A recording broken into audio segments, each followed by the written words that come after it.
what we very likely will see, whether we like it or not, is a repetition of what failed with the advent of SaaS. You know this, no cloud and no login, no software, no login. Yeah. Vendors have been incredibly good at creating login again, and that we will see in other ways. So we will see a push towards what I call value-based pricing. Yeah. We sometimes already see it. Yeah. Like, well, one vendor tying their price to cases solved automatically without human intervention. Growing a business requires a holistic approach that extends beyond sales and marketing. This approach needs alignment among people, processes, and technologies. So if you're a business owner, operations, or finance leader looking to learn growth strategies from your peers and competitors, you're tuned into the right podcast. Welcome to the WBS Podcast, where scalable growth using business systems is our #1 priority. Now, here is your host, Sam Gupta.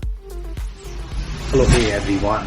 Welcome to today's show. And this is our interview segment for which we meet every Friday. Sometimes we don't meet depending upon the availability of the guests. But for today, we have Thomas. And I'm pretty sure you guys have seen Thomas before on our other shows. But Thomas, welcome. I think this is the first solo episode that we are doing.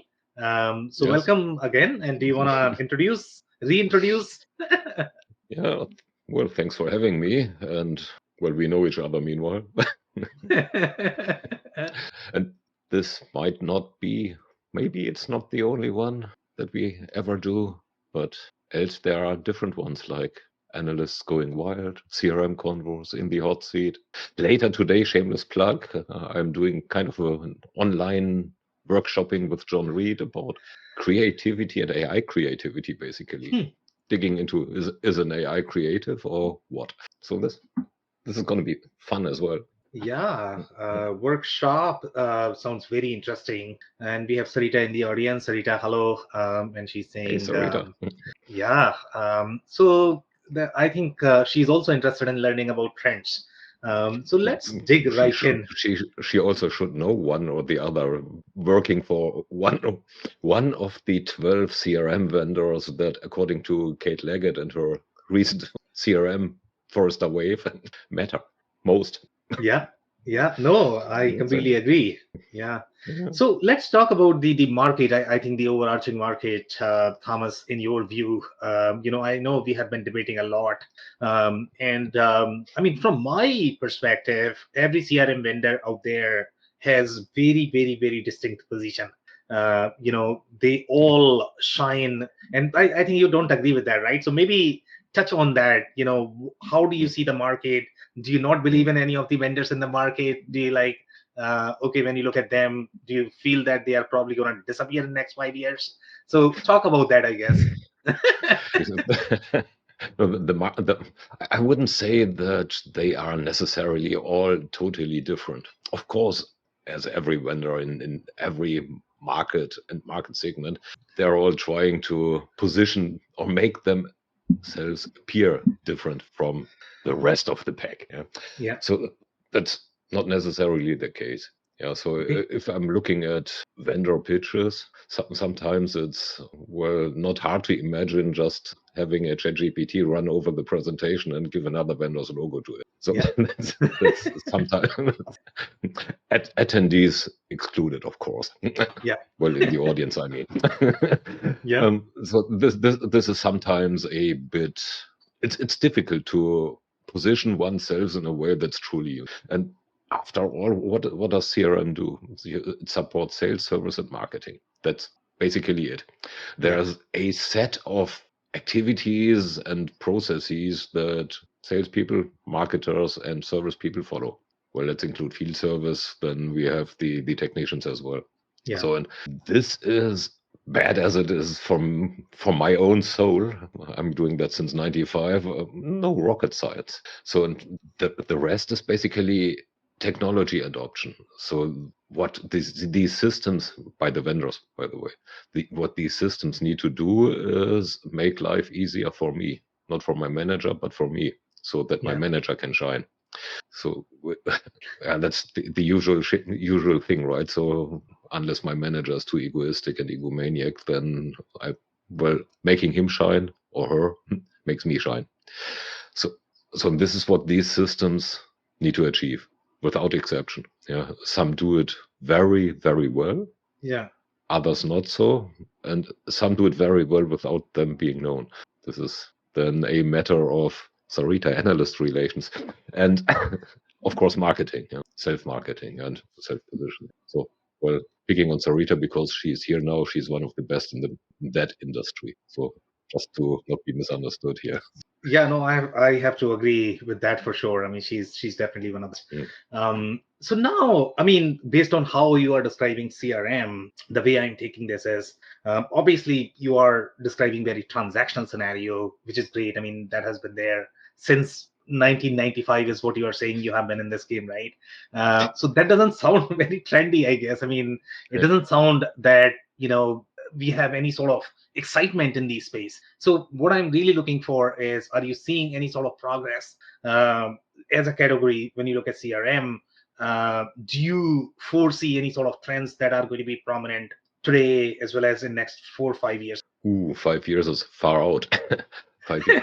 So what the next thing is probably pretty much a consolidation on this craze that we have with generative AI and agents. Yeah. Okay. I mean, there are some notable people of non-CRM companies, well, they are one of the biggest CRM vendors, that are saying that SaaS is dead, or that are kind of misquoted with that statement. But what we are about to see is, let's say, a different architecture of applications that still have the same objective: help the users do their job better and easier. And from an adoption perspective, or from a business adoption perspective, they probably look into efficiencies first, which then is not really the right thing because that leaves the users behind. So there's the technology angle that helps getting the job done better, from transactional down to engagement. Also, this transactional CRM and the engagement levels that are there, the systems of engagement, as they were called a few years ago, that'll merge again. So it's like social CRM. Nobody talks about social CRM anymore because CRM in itself is social. I mean, it's about people to people, supported by technology. Yes, and this is where we will see, well, a confluence, basically, that we'll have more aggregation of these types of systems again. And that will be based upon data. I mean, we see it all around, data clouds of some type.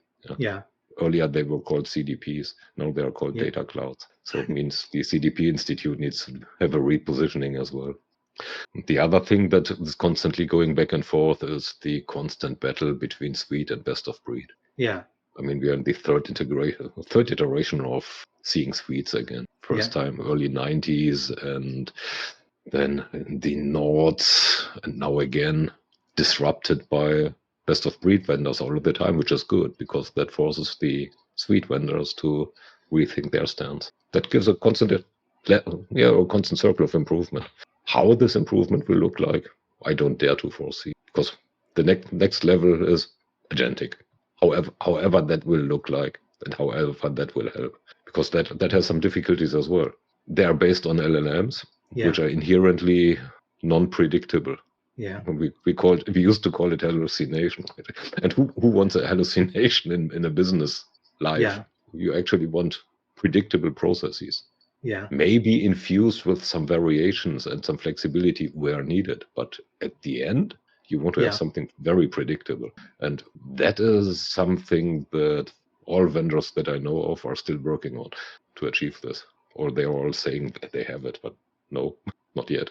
Yeah, so from the interaction perspective, I guess, and to your comment related to users, so I think from the agentic perspective, the main difference is going to be really for the users, because now they don't have to remember those screens. They don't need to remember these steps. I think they may be able to interact using text, which is going to be a huge value add from the user interaction perspective. So you are saying that none of the vendors have that. Yet. When do you see, yeah, but I mean, when do you foresee that might come? Let's say when you look at the interaction change, is it going to be again 3-4 years, 5 years? What do you see? Well, there's this dilemma that says short term we are tending to overestimate what's possible, and long term we are underestimating it, right? So I think this will be in the next 12 to 18 months that vendors have that more or less under control. I mean, they're already working hard on it. So if you're looking at those who are coming from a workflow arena, so I may or may not name names coming from, but if I say coming from workflow and no code arenas, they are pretty good at combining or infusing probabilistic elements like agents into predictive workflows, which are already there. So this is for the next 12 months, probably 18 months, the way they will go until they find something better, which may be just in some scientific papers that are not yet peer reviewed right now. But if you're looking at archive, that you'll find some gems regularly that will push technology or business venture. Yeah. And go ahead. As said again, and as Sarita likes it, so that it's about helping people with technology without, and this is of course a bit of the CEO agenda, well, increasing profit. You can do that in two ways. One is, well, increasing the top line, and the other one is decreasing the cost base. And then we are also talking, well, machine versus human, not machine with human. So this is something that the buyers actually need to solve for themselves. Yeah. So let's touch on this comment. So I think she's saying that it's about people to people, supported by technology, and obviously whether you talk about agentic, non-agentic, people to people supported by technology has been same. Do you see this changing in the new era of AI? Since now a lot of heavy lifting is going to be done by agents. So do you see that changing? Yes and no. So if you ask the people who have drunk a lot of the Kool-Aid, and I mean a lot, then it's technology to people. Yeah. And we, to some extent, already see that. So in self-service scenarios, right? It's been technology to people for quite some time. Yeah. Just that it used to suck. And now it starts to suck less. Yeah. And what do I want in a self-service scenario or in a service scenario? I want a solution fast.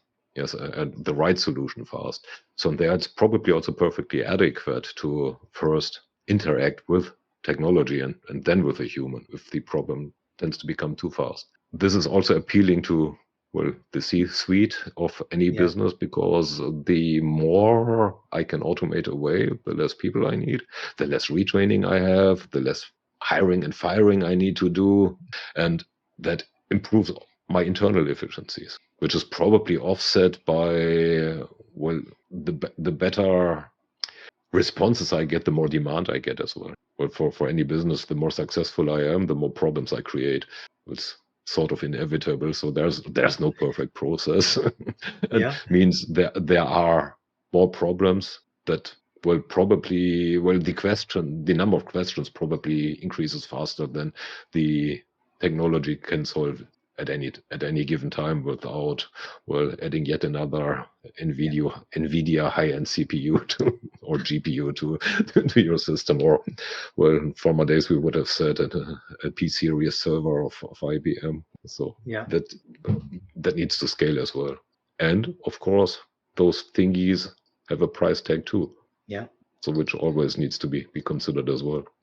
The main problem there is, now we can meander around, the main problem there is pricing, actually. Yeah, so is that consistent with the engagements that you have done? I don't know, I mean, overall, if you look at the state of economy right now, especially today, I mean, in last 2 days, everything has changed, right? So overall, from the pricing perspective, do you see any sort of changes, from the pricing, let's say, again, in next 3, 4, 5 years? What are you going to notice, overall from the trend perspective? I know overall software spend is very high, and with AI, it's going to be higher. That's true. Yeah. One thing is for clear, pricing models as we see them right now in the SaaS world won't hold. many of them won't hold, some of them will. Yeah. But what for sure will not hold true is a pure per seat model, because if there is no seat, then there is no price tag for the seat. So it Yeah. means we need to find something else. What is also for sure is that many a vendor, well, pretty much every vendor needs to maintain their own revenue stream or Yeah. increase it even. So means what we very likely will see, whether we like it or not, is a repetition of what failed with the advent of SaaS. You know this, no cloud and no login, no software, no login. Yeah. Vendors have been incredibly good at creating login again, and that we will see in other ways. So we will see a push towards Yeah. what I call value-based pricing. Yeah. We sometimes already see it. Yeah. Like, well, one vendor tying their price to cases solved automatically without human intervention. Yeah. And so they're saying, okay, this is $2. Well, it's not $2, but this is $2 if your people don't need to intervene and my system solves it, it costs you. If your people need to intervene, then it costs me, which is a good push. And it remains to be seen whether this is something that will be used more widespread or approached more widely. Other vendors that are coming out of the no-code and low-code area, they are charging for the developer seat and not for the usage. Whether that is viable for them remains to be seen as well. Yeah. Others are charging per deployed process. So there's a route away from pricing that is disconnected from value to, let's say, proxies of value that the vendors at least can argue about. This is somehow tied to the value delivered. Kind of consumption based, So the more you use it, the better it obviously is. Whereas I would question the obviously, because it just might be poorly coded. Yeah, no, and I think we have debated this as well, overall in terms of the value based and consumption based. And my take with this always is that when you look at value based, value could be subjective. So even if a vendor is saying that they have solved the cases, the customer might not agree. Okay. And the implementation of that might be extremely challenging as well. Because let's say vendors don't agree, then are you going to refund? And if you are going to refund, then you have to have some sort of reconciliation flow, to be able to resolve. So now you are sort of introducing these billing nightmares. So it's not as easy. Theoretically, it sounds good that that's how it should be priced. But technically speaking, I mean, look, the vendors are in the business of selling software. Right? No, they are in the business of selling a solution to a problem. They are, but okay, let me ask you this question, Thomas. So when you buy iPhone, okay, Apple does not necessarily guarantee how you are going to use it. If you simply throw in gutter the next day, they don't care. Of course they don't. If you feel that you did not get any value out of it, that's not their problem. That's your problem. That is so wrong. So wrong. John. I mean, that they care is so wrong. That's part of the problem. That's part of the problem. So what is still very prevalent thinking is inside out. So I sell you something and that is my success. So what should be thought of is your success is my objective. If I make you successful, then my success comes as a consequence. And that thinking is far stronger and far longer term and far more engagement oriented than a thinking that says, well, I hit you on the head and then I run away.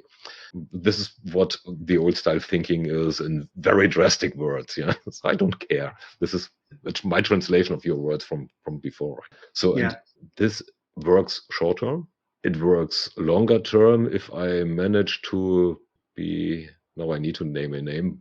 If I manage to be a Microsoft and be ruthless enough to basically kill off everything that is around me, like that's what made Excel big, for example. There was something better around before, and well, they basically poisoned it. Or look at server infrastructure. Same thing. The first iterations of Windows NT have been not so good. Networking servers, Novell was far better, but they managed with different means to get around competition. Not that I do say that these are illegal means, but they managed with other means to get their own competition. They by far didn't have the best product. Means they didn't really care about the customer. And it works. I just say it's not the right way. It works for few. I mean, Google. Look at Google. They had a great idea. Yeah. And, well, it works for them too. Yeah, so John has very interesting comment here. So John is saying this video, however, is value-based. I'm getting objective value from this discussion. So now let's change this a little bit, okay? We are going to have a little fun.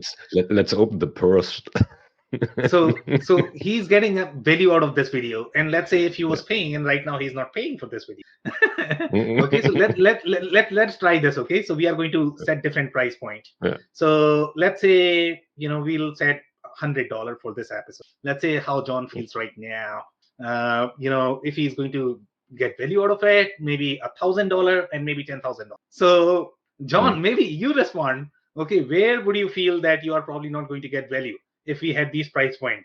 100, 1,000, as well as 10,000. Thomas, do you want to address that by any chance? Do you really feel? I mean, in my mind, value is always subjective. It's always subjective to the price that you are paying. If you are getting something for free and you have plenty of time in your and you can afford to spend that, then you will feel that you are probably getting value, right? But if you are paying for something, then it's going to be subjective to that, I guess. So that's my take. In this instance, yes. Let's look at this value-based pricing scenario that I mentioned before. Yeah. So this is a service scenario, obviously. So what the clients, every one of the clients can calculate is an average cost of ticket, always. So because there is they have some cost of technology, and they have the variable cost is the time of people that they spend. Yeah. So they know pretty well what it does cost to solve one ticket. Means if my technology solves the issues without human interventions, then I have an upper limit of, I have the value that I can generate. Yeah. A ticket gets solved without human intervention, and it's creating value for the client as long as the price tag that I charge is lower than that.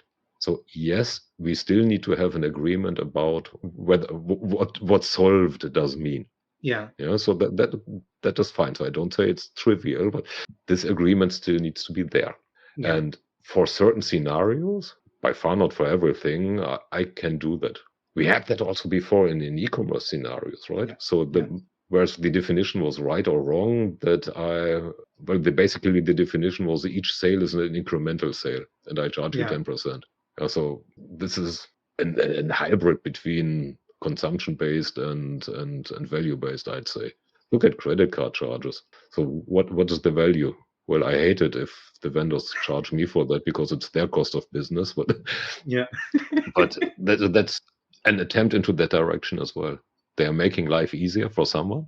Yeah. The vendor doesn't need to run to the bank with a pocket full of change and count it there or have it counted there. So the process is far easier. So there's value in there as well.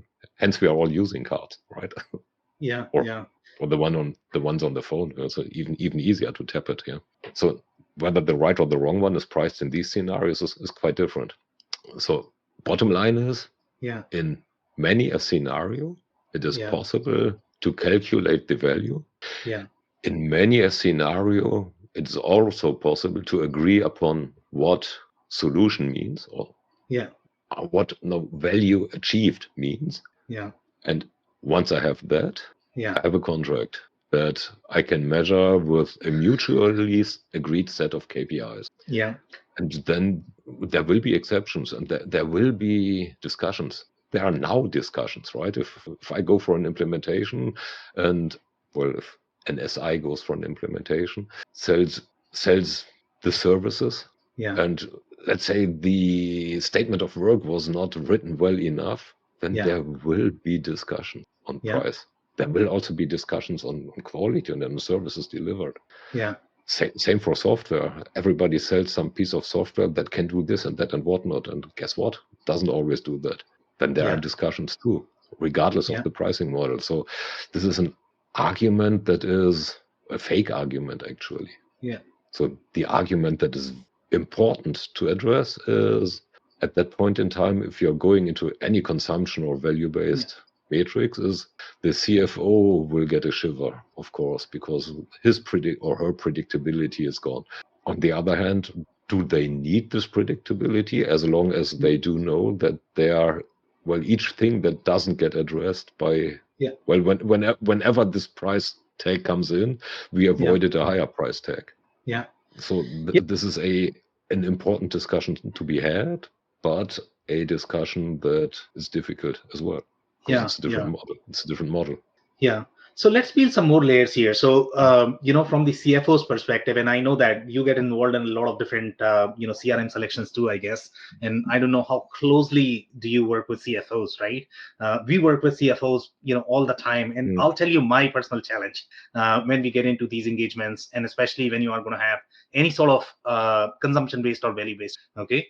The challenge, one thing that CFOs always don't like is uncertainty, and which is the theme of 2025, I guess. They just don't like it. Okay. So what they want is a very predictable spend. Okay. Value is great. Okay. But they don't know when they are signing that contract whether they are going to get any sort of value. But one thing they do know is that when they are signing the contract, that's going to be a cash out from their financial. And now here's the rub. Even in an old style implementation, they don't know whether they get the benefit or not. So they know, well, let's take a proceed implementation. Yeah. So even worse, an on-prem implementation with the big upfront cost. Yeah. So what is for certain is it will cost them X. The value generation may or may not happen. It comes far later. That's the use of the implementation, as you very well know. Yeah. So there they bet on a promise as well.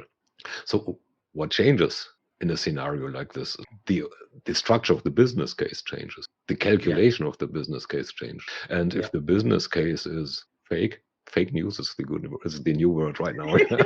Everything is fake news. That's not as common in 2025 anymore, I guess. Yeah. If the business case is massaged, then and I as a CFO sign off on a massaged business case, then what's the difference in the problem? There is none. None.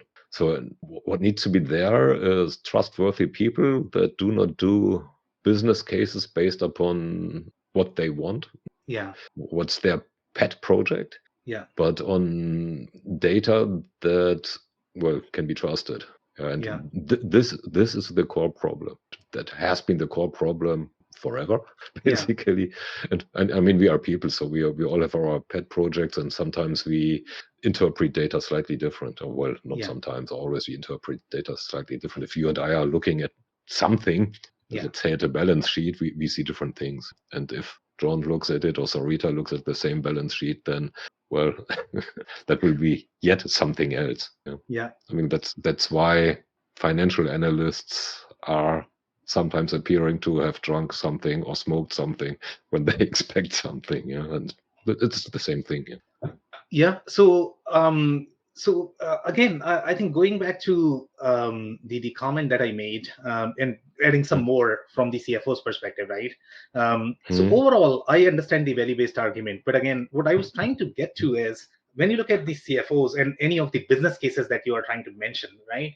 Business case is a business case. Business case is a forecast. Nobody can guarantee that they are going to get any sort of sales results or marketing results. Okay, nobody can guarantee that, right?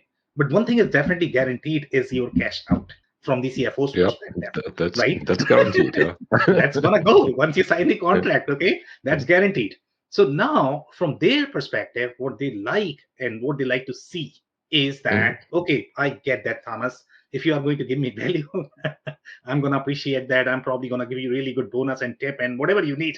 Okay. But right now, my pain point is that, okay, if I'm signing this contract, I want extremely predictable costs. Okay. So now for me, when I do any sort of consumption-based or value-based, the variability is there in costing. And that's the biggest pain point from the CFO perspective. The way they like to approach this is that, okay, if I'm signing a contract, the easiest pricing always, okay, you might not agree with me on this, okay, was always user-based because you can always forecast. One thing from the CFO perspective is always, I mean, they like technology, but technology adds a lot more variability. That's why they like to add a lot more people, even though they know in their heart that's probably going to be inefficient.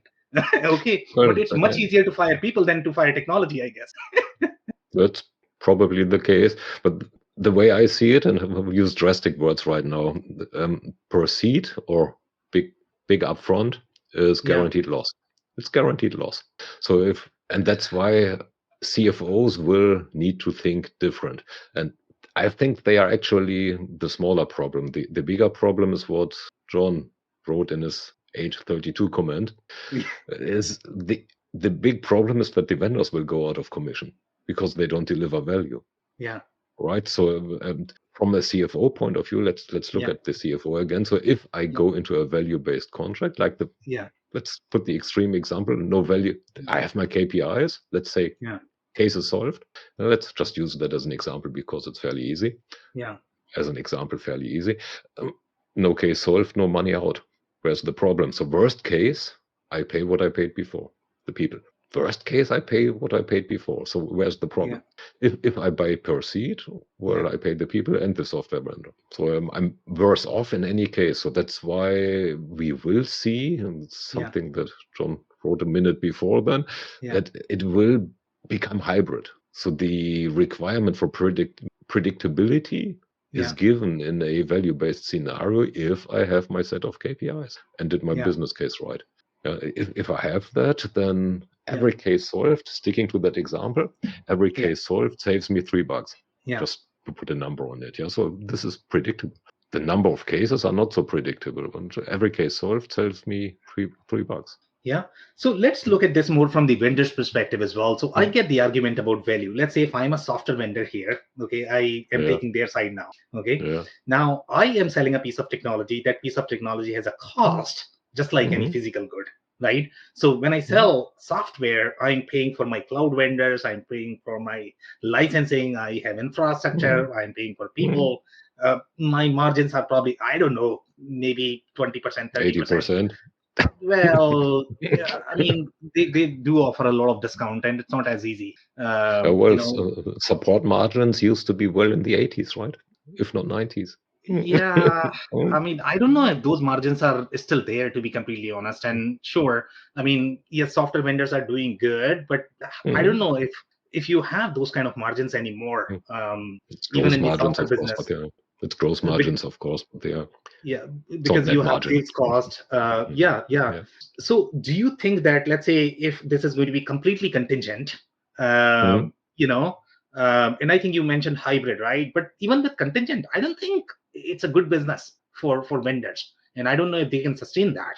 That would be my challenge. If I'm a CFO of a software company, I don't know how I'm going to sleep. As I said, the problem is not the CFO of the buyer. The problem is the vendor. So what we see is pretty much them avoiding value pricing like the devil holy water. So this, because they all of the sudden are no more as sticky. Well, and we have seen, or well, they will, even in these types of scenarios, they will find a way to become sticky for good as well as for bad.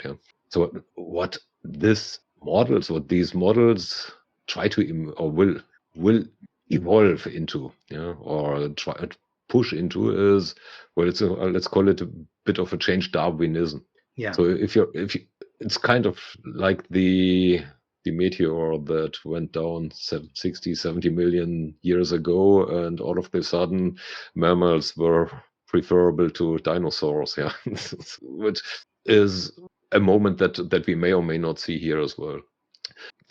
If this comes, it's pretty much the same for the vendors behind the scenes. Meanwhile, we know that it is good to some extent to work on a cloud vendor, or to put everything what you have as a software builder on a cloud, on somebody else's cloud.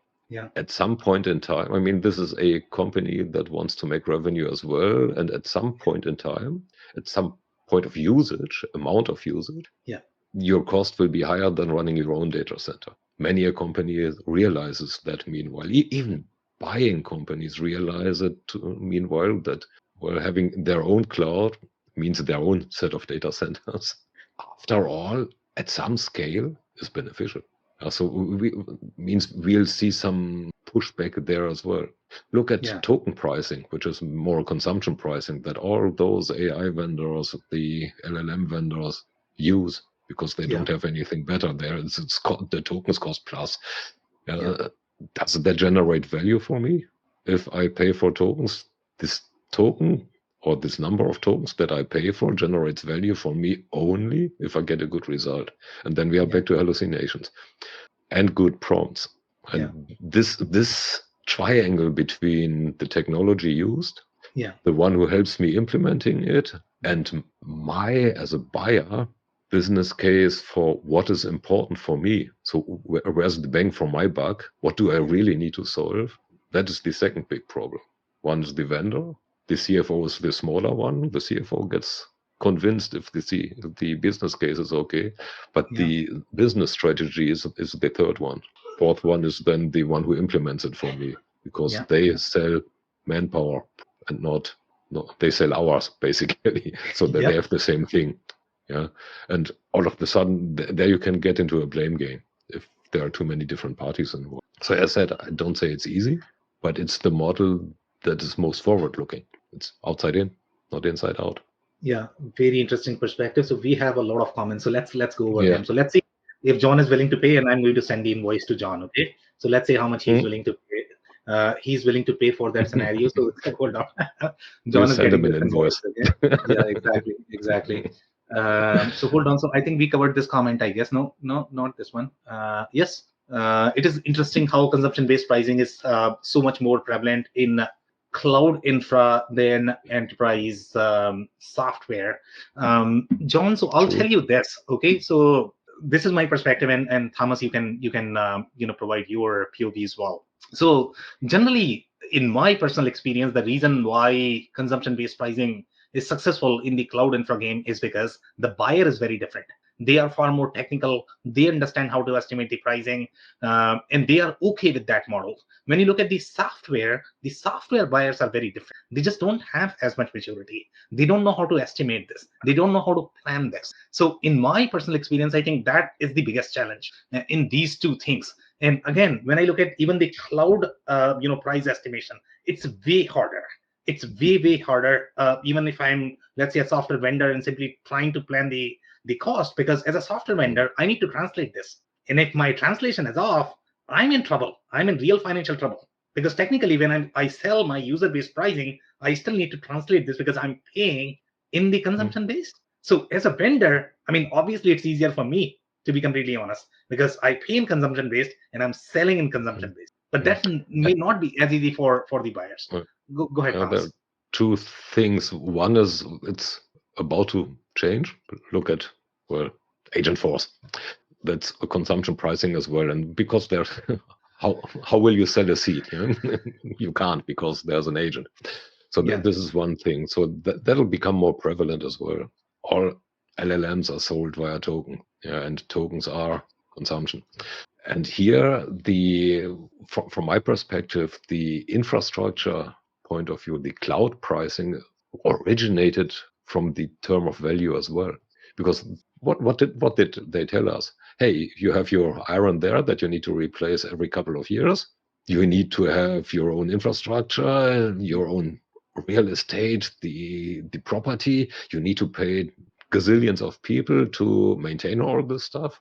We are doing it for less. It's pretty much the same with maintenance, with third-party maintenance. Pretty much the same there. So it's right. It's so much more prevalent there. Why? Because it's easier to show the value, and it's as long as you do not do the longer-term forecast. Because I mean, as I said, at some point in time, I become more expensive than you running your own data center, and the business case was very easy at that time. Yeah, so great points. It will move to some extent into software as well, CRM or not. Yeah, let's see, I guess. I mean, that's probably going to be a differentiation, and every pricing model is going to be there. Even today, I guess we have many different pricing model, and generally, obviously, pricing is going to be a factor because at the end of the day, the buyers need to do apple-to-apple comparison. From their perspective, they don't necessarily care whether this is going to be agent-based, consumption-based. They are looking at least 4 or 5 year forecast, and they are looking at how much variability they are going to get in that. So we have some more comments here. So John is saying, based on the enterprise software vendor I know that does consumption based, I can tell you that customers welcome this very much for a variety of reasons. And again, depending upon which customer you are talking about, John, and we have seen these scenarios as well, they don't appreciate then when they get unexpected $200,000 bill because of that consumption based, because for whatever reason they did not understand and they are getting unexpected bill. Okay, from their perspective, what they need is a very predictable pricing. Okay, they don't necessarily care whether that is going to be consumption based, user based. In some cases, there are benefits of consumption based. For example, let's say if you look at slightly seasonal industry where you cannot necessarily forecast how many users you are going to have, let's say every year, in those cases you have a lot of benefits because you are not necessarily tying yourself to number of users and you are still paying fixed costs. So in that fixed, when I say meaning relatively fixed per year or whatever, so in that case the consumption based works far better. That's going to be slightly more favored. Okay, but the other side is different. So customers always look at, what is my cost every year. The variables could be anything. I mean, from their perspective, they don't necessarily care for that. That's why it's good to plan. Plan, but sometimes they don't know how to plan. Sometimes even we as technical people, I mean, we have struggled, to be completely honest. Okay, because we just cannot forecast enough variables. For example, let's say if these guys are going to have, they say that some vendors say that, what number of I don't know, sales orders in CRM, I don't know which vendor is doing consumption. But for example, let's say if you look at vendors such as HubSpot, their pricing is always tricky because there are going to be so many different layers in the pricing that it becomes very, very, very tricky. How can you forecast how many pipelines you are going to have in next 5 years? That's one of the other problems. So let's look at pricing models as well, and let's look into the CRM Forrester Wave again. So there's one line on pricing strategy and transparency of pricing. Yeah. So none of these vendors ranks very high in that area. Why? Because they mix and match and do too many different things. So what does that create? Surprises. Exactly. All of the but this is independent of consumption and not consumption. So the consumption you can track. So you at all times, well, given that vendor gives you a dashboard or you maintain your own dashboard, at all times where you are. At all times. So, and then if you implement something, any type of software, you want to achieve an objective. The objective is roughly one of three. You want to get a capability that you didn't have before. Yeah. You want to do something faster. Well, you want to drive revenue. Let's put it like that. Increase the top line, or you want to decrease the cost base. It's always one of these three, or a combination. And heck, all of this can be tied to strategic KPIs. And too many businesses still fail to do that. So if they start doing that, then the surprises are gone, unless the business case is a fake. So, and then the problem still to come to different pricing models that go more into value are the surprises are basically with the vendors when they see that they are not as helpful as they claim to be. And then we are back to devil and holy water. So this is actually, the main problem is not the buyer side. It's not the CFO. It's really not the CFO. Yeah, very interesting. So let's look at some more comments. What else do we have? I pay 50 now. 50. Okay, so John is getting invoice for $50. Okay, we all have this. This is screenshotted here.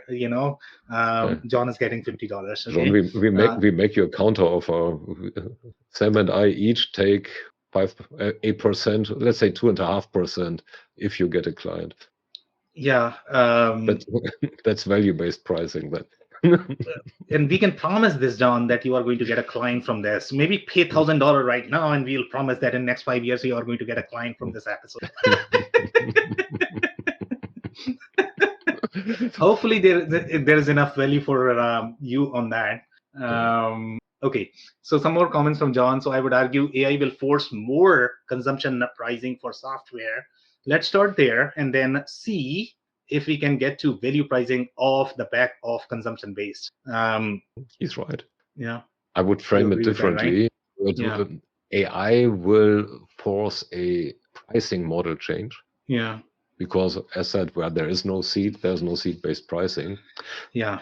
It will not force Well, it will force a move into pricing. What vendors will do is enforce or try to establish a model that is better for them. And then we are back to consumption based. Yeah. This is better for them because it's a bit more predictable for them, means for their stockholders. So and that's why I've drunk my own Kool-Aid with value-based pricing, but this is what very likely is gonna happen, with some notable exceptions. Yeah, great points.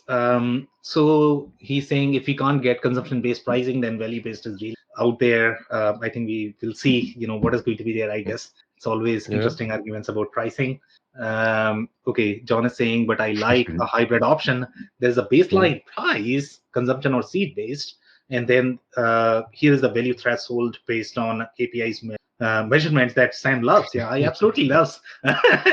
Until the market goes down and those KPIs are no more I love KPIs relevant. Too, as long as they are going my direction. Exactly. Okay, so some more comments from John. He's saying some CFOs will insist on the predictability, but others will find some flexibility. Okay, this is why a hybrid model may work. It already does. I mean, John brought the example himself. It's cloud infrastructure. There, CFOs clearly have accepted a non-fixed pricing model.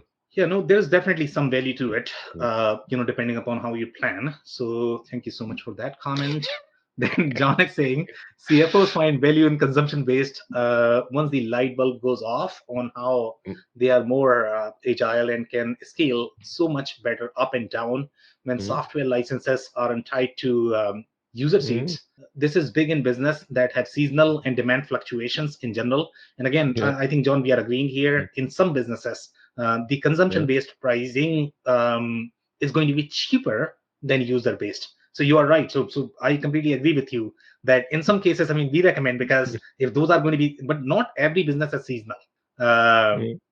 In some cases, you are going to have a lot more transactions, but you are not going to have as many users. For example, if you look at retail business, in that, and depending upon how you are pricing, CRM pricing is generally not based on dollar-based, but ERP pricing is generally dollar-based. So there are layers to that as well. If it is going to be dollar-based, and if you're not accounting for that appropriately, sometimes the transaction or the consumption-based pricing becomes far more expensive. But again, I mean, from the CFO's perspective, they are looking at their TCO, some predictability in that TCO, over the period of 5 years. So if the consumption-based is going to be more, then obviously they are going to like user-based. So they both have a place. There is a great comment right at the bottom right now, and that goes back to the problem that I stated, the real problem. Yeah, let's touch on that. So John is saying the problem with value-based pricing is the enterprise is a lot of vendors will go out of business. That's the Darwinism I mentioned. The change in Darwinism. Yeah. So because this is depending on an event that happens, and some vendors will be able to change and adapt, and others not. That's kind of the Marines mantra: adapt and overcome. So it's kind of the same. Yeah. So there is a change in mindset that will come. And we have seen it before, driven by one or the other party. In consumption-based pricing is vendor-driven, basically, because they have seen a way of showing value different, or changing the equation of the value transfer or value exchange.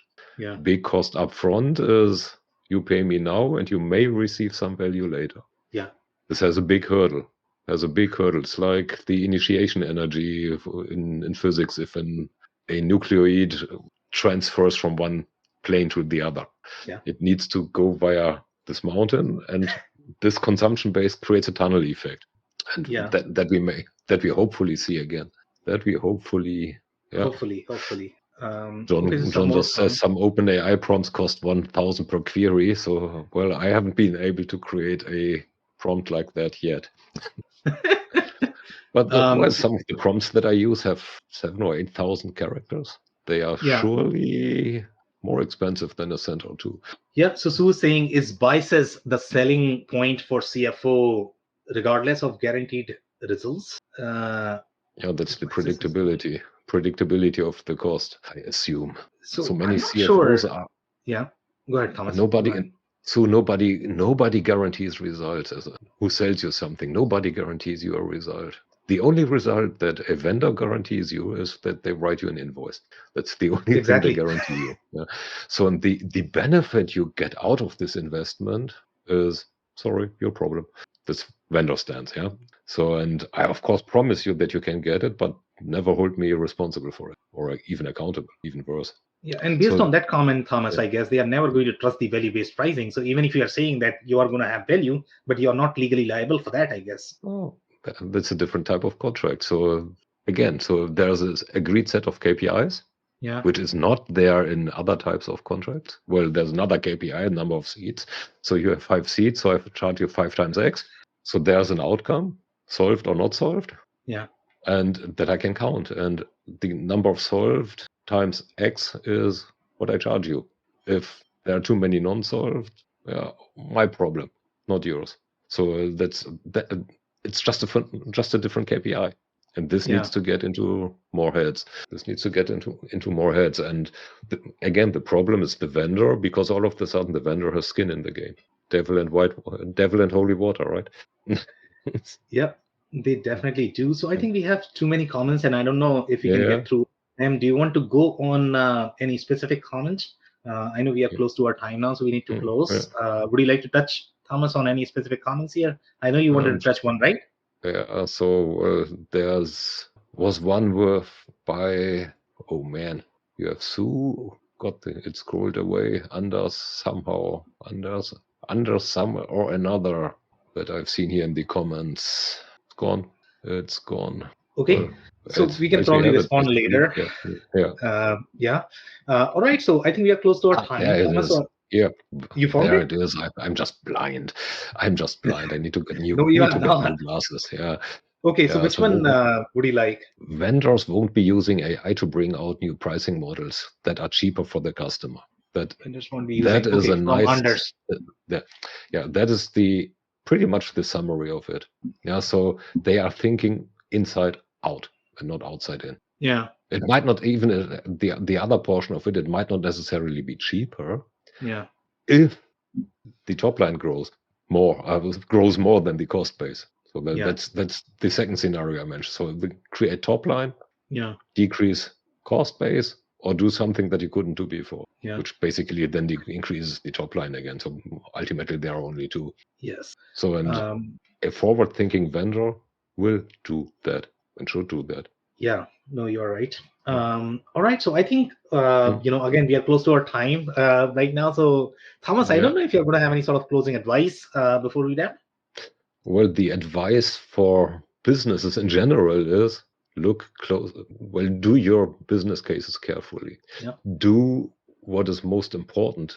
What brings you the best benefit for yourself. When it comes to software selections, it's a manifold advice actually. When it comes to software selections, do it database, not because I have used vendor XYZ before and in my previous 3 companies and it worked. It just doesn't necessarily work in the 4th company as well. So do your software selections based upon the requirements that you actually have. So do your requirements and don't fake your business. Please don't. To vendors, think outside in. Yeah, no, that's a great advice. And definitely, I mean, whatever worked for you in the past may not work for you in this case. So every case is unique. The context is unique as well. And the business case needs to be context. On that note, Thomas, thank you so much for your time. Thank you so much for being here.